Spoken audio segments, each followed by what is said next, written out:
Visakha steel ప్లాంట్లో భారీ అగ్ని ప్రమాదం చోటు చేసుకుంది. విశాఖ స్టీల్ ప్లాంట్లోని BF3లో మంటలు పెద్ద ఎత్తున ఎగిసిపడుతున్నాయి. రంగంలోకి దిగిన అగ్నిమాపక సిబ్బంది మంటలను అదుపు చేసే ప్రయత్నం చేస్తున్నారు.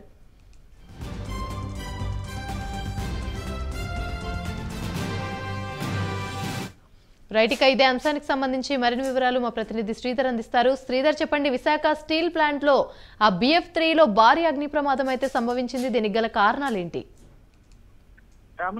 విశాఖ స్టీల్ ప్లాంట్ సంబంధించి భారీ అగ్ని ప్రమాదం చోటు చేసుకుంది. ఇక్కడ BF3 విభాగంలోని ఫస్ట్ మంటలో చెలరేగాయి. ఇది బహిరంగంగా కనిపిస్తుంది, ప్రజలకు కనిపిస్తున్న ఇక్కడ అనేక మంది కార్మికులు ఇక్కడ ఇప్పటికే వర్క్ చేస్తూ ఉన్నారు. కార్మికులు ఉండడంతో ఆ కుటుంబాలు కూడా ఆందోళన చెందుతున్నాయి.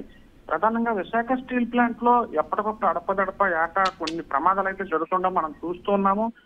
ఇప్పుడు జరిగినటువంటి ప్రమాదం కూడా భారీ అగ్ని ప్రమాదంగానే చెప్పొచ్చు. కానీ లోపల జరుగుతున్న విషయాలను ఏది కూడా అధికారులు దాచిపెడుతుంటారు. ఎప్పటికప్పుడే మనకి విజువల్స్ కార్మికుల నుంచే వస్తుంటాయి.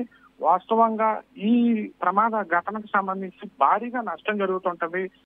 కోట్లాది రూపాయల నష్టం జరుగుతుంటది. ప్రాణ నష్టం కూడా గతంలో జరిగిన సంఘటనలు మనం చూసాం. అయితే ఇప్పుడు ఈ ప్రమాదంలో ఎటువంటి ప్రాణ నష్టం జరగకపోయినప్పుడు కూడా కార్మికులు అయితే ఉరుకులు పరుగులు తీసి బయటికి ఒక్కసారిగా పెద్ద ఎత్తున కార్మికులు అయితే బయటకు రావడం జరిగింది. ఈ అగ్ని ప్రమాదం ఒక్కసారిగా సంభవించింది.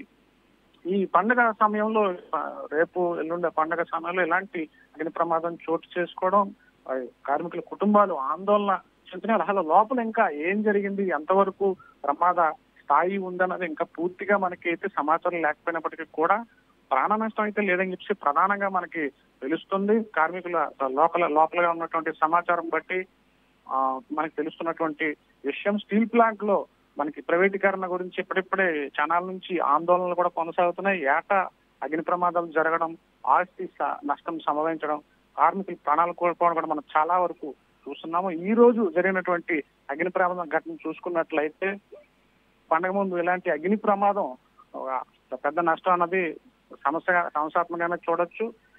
ఇలాంటి ప్రమాదాలు జరగకుండా ప్రభుత్వం ఖచ్చితంగా చర్యలు చేపట్టాల్సి ఉన్నది. ప్రత్యేకమైనటువంటి ఇక్కడ చర్యలు అయితే ప్రభుత్వం చేపట్టాల్సి ఉన్నది. Right, thank you Sridhar.